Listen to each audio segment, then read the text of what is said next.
स्वाति, स्वाति, उठो ना। Happy birthday. Thank you. क्या बात है, आज जन्मदिन है फिर भी उदास हो? हाँ? काहे का जन्मदिन? ना कोई सरप्राइज देने वाला है, ना कोई गिफ्ट देने वाला। कितना बोरिंग डे है।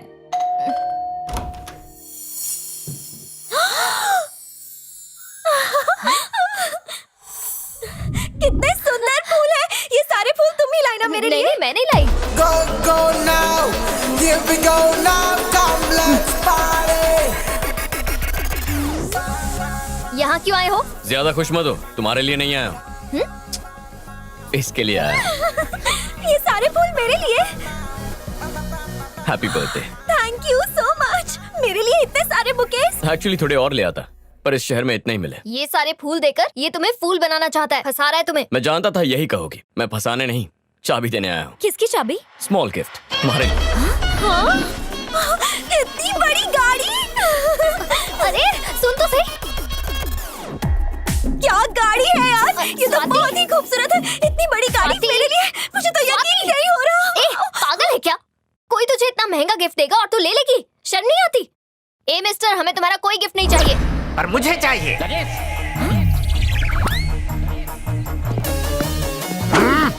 जब स्वाति ने किसी चीज को पसंद कर लिया तो तुम कौन होती हो उसे मना करने वाली?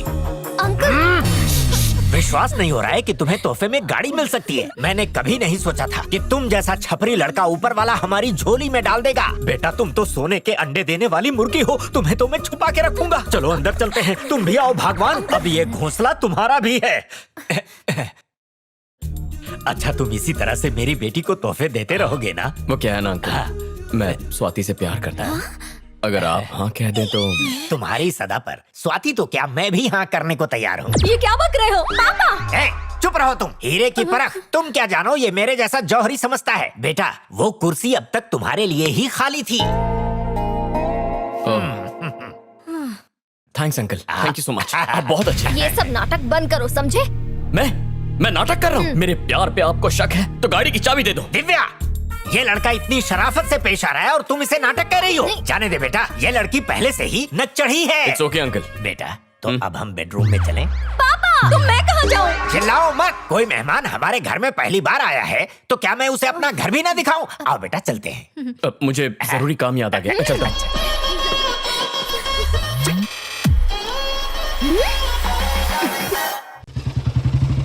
अजी सुनते हो, वो आ गए हैं। ये सुबह सुबह कौन आ गया? कार्तिक आया है। कार्तिक? अरे तो ऐसा बोलो हाँ, ना। अंकल, आओ, हाँ, आओ, आओ। हाय। अंकल आपकी अनुमति हो तो इसे बाहर घुमा लो। मुझे भूल गए इसके आगे। फिर शुरू हो गए? चुप रहो। पूछ रहा था कि इसे घुमाने का प्रोग्राम कितने दिनों का है? हमेशा चिल्लाती रहती हो। बस कुछ देर के लिए। रुको, तुम कहीं नहीं जाओगी। आज तो ग्रीन आर्मी को शास्त्री नगर में पेड़ लगाने जाना है। तुम भूल गई क्या? बिल्कुल नहीं। तुम्हारे साथ ये गई तो ये भी पेड़ बन जाएगी। थैंक्स अंकल, एक आप ही है जो मेरी भावनाओं को समझते हैं।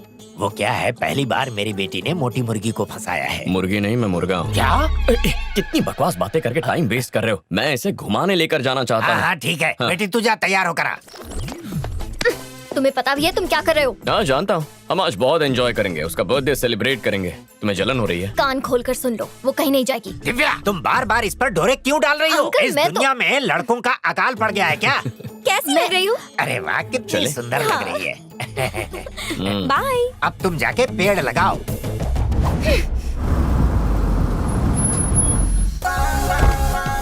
अरे वाह, कार्तिक आ गया, आ गया। देखते हैं हमारे लिए क्या लाया गाड़ी है। में और भी तोहफे हैं।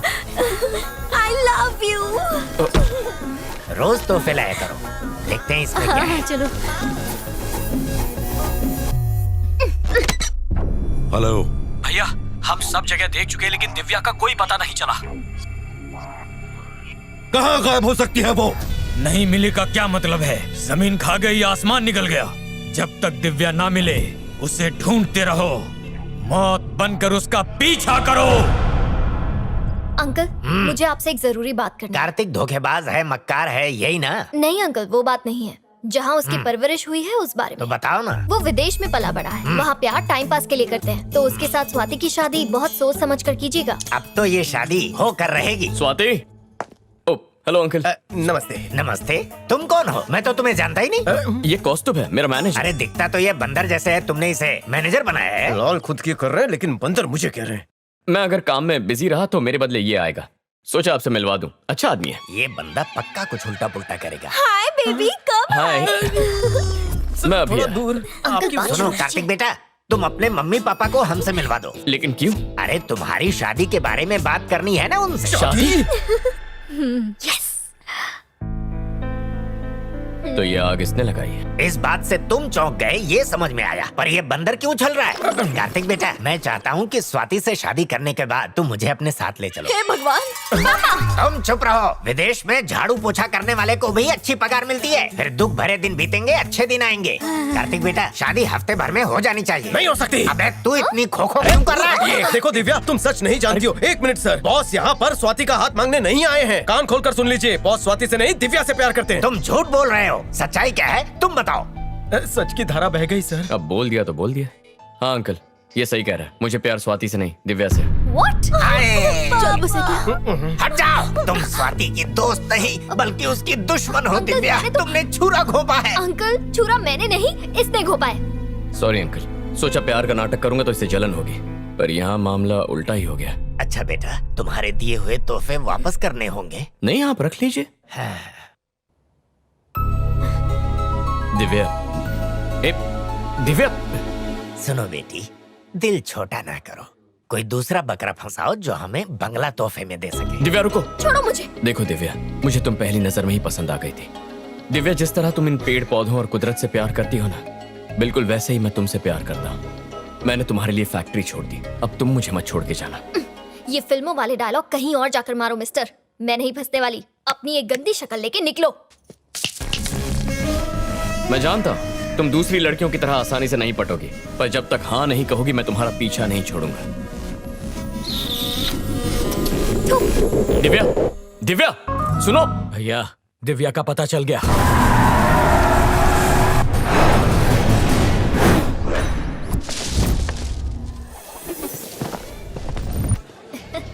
ये तुम्हारे लिए। बाय। जितने प्यार से इनसे बात करती हो, कभी मुझसे भी कर लिया करो। इमली की तरह थोड़ी खट्टी है सर, आम की तरह थोड़ी मीठी बनो ना। लगी क्या? आप रिस्क मत लीजिए। सुनो दिव्या, ये हरी भरी जवानी हरियाली पर क्यों लुटा रही हो? अरे पेड़ तो अपने आप बढ़ जाएंगे, लेकिन इससे शादी करने के बाद आपका परिवार बढ़ेगा। तो ये रिश्ता पक्का? मुझसे उलझकर अपनी फैक्ट्री तो बंद करवा चुके हो। दोबारा पंगा लिया तो ऐसी हालत करूंगी कि आईने में अपनी शक्ल भी नहीं देख पाओगे, समझे? अरे बाप रे, क्या धमकी दी है, मुझे तो डर लग रहा है। बदतमीज। अरे दिव्या, मेरी बात। सर, उसे जाने दीजिए सर। वो आपके प्यार के घास पर ट्रैक्टर चलाकर चली गई। इसका मतलब है कि आप विदेश से अपनी फैक्ट्री के लिए नहीं, उस लड़की के लिए आए। ये क्या राज है? इस कहानी की शुरुआत मेरी माँ से होती है।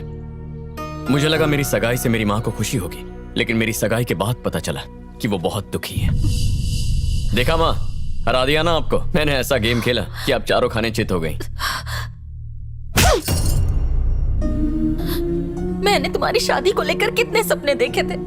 सोचा था अपनी पसंद की बहू लेकर आऊंगी।